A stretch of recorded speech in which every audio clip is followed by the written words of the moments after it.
TLC 2020 साल 2020 के कुछ यादगार पेपर व्यूज में से एक रहेगा। फील्ड का जैसे TLC पे मरना, रोमन रेंग्स का यूनिवर्सल चैंपियनशिप रिटेन करना, ड्रू मैकइंटायर का एजे स्टाइल्स और मिस को एक ही रात पे हरा देना हमेशा ही सबको याद रहेगा। पर TLC 2020 के बाद हमें क्या क्या देखने को मिला? क्या रोमन रेंग्स को TLC 2020 पे केविन ओवंस के खिलाफ क्या कोई बड़ी चोट लग गई है? हमें इंटरकॉन्टिनेंटल चैंपियनशिप मैच कब देखने को मिलेगा? क्या रोमन रेंग्स को अपनी यूनिवर्सल चैंपियनशिप को फिर से रिटेन करना पड़ेगा? किस WWE सुपरस्टार के दांत टूट गए? और करेंगे दोस्तों फील्ड के रिलेटेड एक बहुत ही बड़ी खबर आपके साथ शेयर। मेरा नाम है नितिश वशिष्ठ, आप देख रहे हैं WWE इन दी एम्पायर चैनल। सबसे पहले दोस्तों बात करते हैं द मिस के बारे में। द मिस ने TLC 2020 पे अपना MITV ब्रीफकेस कैश इन करा ड्रू मैकइंटायर के खिलाफ, पर ड्रू मैकइंटायर ने मिस को हरा के अपनी यूनिवर्सल चैंपियनशिप को रिटेन करा। TLC 2020 पे दोस्तों मिस एक पहले ऐसे सुपरस्टार बन गए जिन्होंने TLC पे एक हिस्ट्री क्रिएट कर दी है। मिस एक लौते ऐसे सुपरस्टार हैं जिन्होंने अपने करियर में MITV ब्रीफकेस सक्सेसफुली और अनसक्सेसफुली WWE में कैश इन करा है। यानी कि मिस को बदनामी तो मिली पर साथ में एक हिस्ट्री में नाम भी जुड़ गया है। इसके बाद दोस्तों बात करते हैं कि किस WWE सुपरस्टार के TLC 2020 के मैच के दौरान दांत टूट गए। इस सुपरस्टार का नाम है दोस्तों कोफी किंगस्टन। कोफी किंगस्टन सिर्फ TLC 2020 पे अपनी टैग टीम चैंपियनशिप ही नहीं हारे, पर उनका एक दांत भी इस मैच के दौरान हर्ट बिजनेसेस के सेड्रिक अलेक्जेंडर ने तोड़ डाला। सोशल मीडिया पे कोफी किंगस्टन ने ये फोटोज शेयर करी जहां पे उनका एक दांत 2 टुकड़ों में टूट चुका है।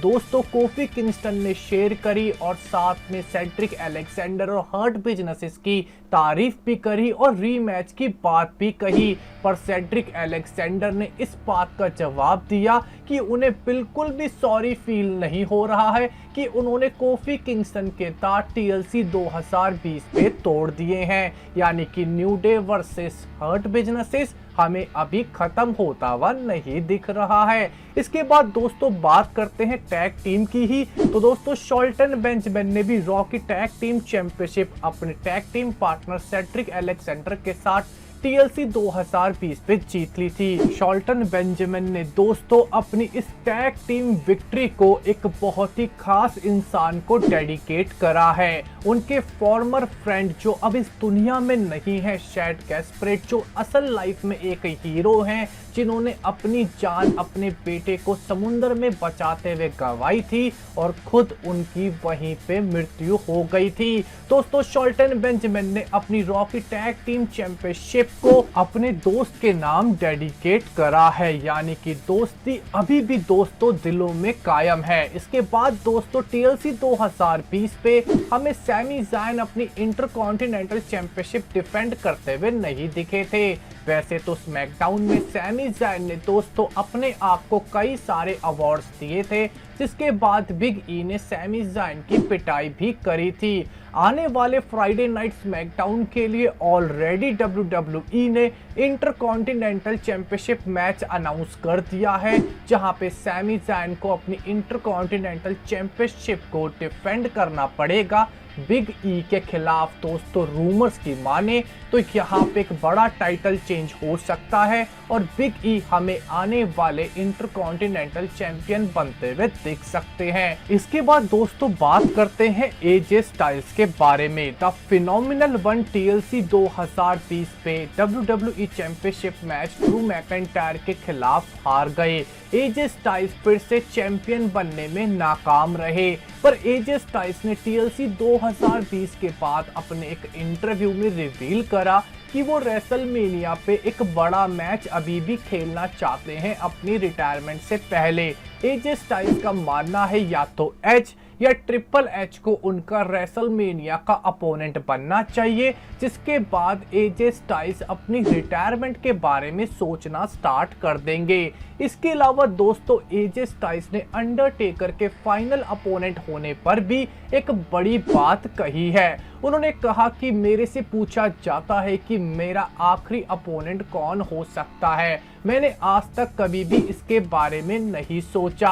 अंडरटेकर भी 1 साल पहले मेरे बारे में नहीं सोच रहे होंगे कि मैं एजे स्टाइल्स के खिलाफ मैच खेलूंगा और रेसलमेनिया के बाद रिटायर हो जाऊंगा। एजे स्टाइल्स ने कहा कि अंडरटेकर की तरह उनके दिमाग में भी कोई भी अपोनेंट नहीं है, पर वो अब अपनी रिटायरमेंट के बारे में सोचना स्टार्ट कर चुके हैं। एजे स्टाइल्स के अकॉर्डिंग अंडरटेकर के पास अभी एक और मैच बाकी है जो अंडरटेकर WWE में परफॉर्म कर सकते हैं। इसके अलावा दोस्तों WWE के TLC पेपर व्यू पे हमें रेंडी ऑर्टन के हाथों द फील्ड का खात्मा होता हुआ दिखा था।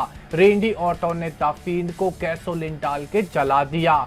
बड़ा क्वेश्चन दोस्तों ये आ रहा था कि ब्रे वायट के अल्टर ईगो द फील्ड का क्या खात्मा हो चुका है।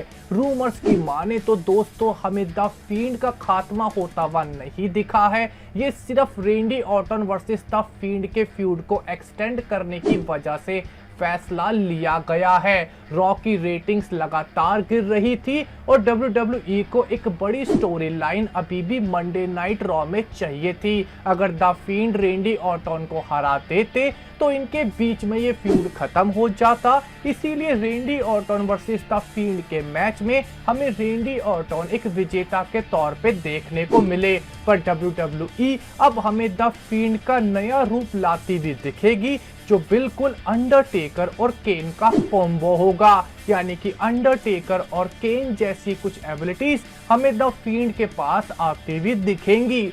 इसके बाद दोस्तों हमारी आज की TLC 2020 के बाद क्या हुआ कि आखिरी खबर, क्या रोमन रेंस को कोई चोट लग गई थी TLC 2020 पे। पूरे मैच के दौरान रोमन रेंस अपने लेफ्ट शोल्डर पे हाथ लगाते हुए दिखे, तो क्वेश्चन बड़ा यही आया था कि शायद रोमन रेंस को इस TLC मैच के दौरान कोई बड़ी चोट लग चुकी है। पर दोस्तों सामने आया कि सिर्फ और सिर्फ रोमन रेंस एक्टिंग कर रहे थे, इस मूव को सेल कर रहे थे कि उनको कोई चोट लग गई है, पर असली में रोमन रेंस के कोई भी इंजरी नहीं हुई है और रोमन रेंस मेडिकली बिल्कुल फिट हैं और फाइन भी हैं। इसके अलावा दोस्तों मैच के बाद केविन ओवंस ने रोमन रेंस को थैंक यू कहा इस मैच के लिए, जिसके बाद रोमन रेंस ने माई प्लेजर कह के केविन ओवंस की इस बात का जवाब भी दे दिया है। पर फ्राइडे नाइट स्मैकडाउन पे दोस्तों केविन ओवंस और रोमन रेंस का फ्यूड खत्म नहीं हुआ है। TLC 2020 के इस ब्रूटल मैच के बाद एक और ब्रूटल मैच हमें फ्राइडे नाइट स्मैकडाउन पे देखने को मिलेगा, Roman Reigns versus Kevin Owens, और ये एक स्टील केज मैच होगा जहां पे रोमन रेंस की यूनिवर्सल चैंपियनशिप फिर से केविन ओवंस को जीतने का मौका मिलेगा, पर रिजल्ट सेम ही रहना है। Roman Reigns will defeat Kevin Owens in steel cage match. तो दोस्तों हम आपसे इस वीडियो में क्वेश्चन पूछना चाहेंगे, आपके अकॉर्डिंग अब केविन ओवंस के बाद रोमन रेंस का अगला अपोनेंट कौन होना चाहिए? कमेंट सेक्शन में जरूर बताइएगा। हमारे इस वीडियो को देखने बहुत बहुत शुक्रिया। हमारे चैनल को सब्सक्राइब कीजिए, लाइक एंड शेयर। आपका बहुत बहुत धन्यवाद।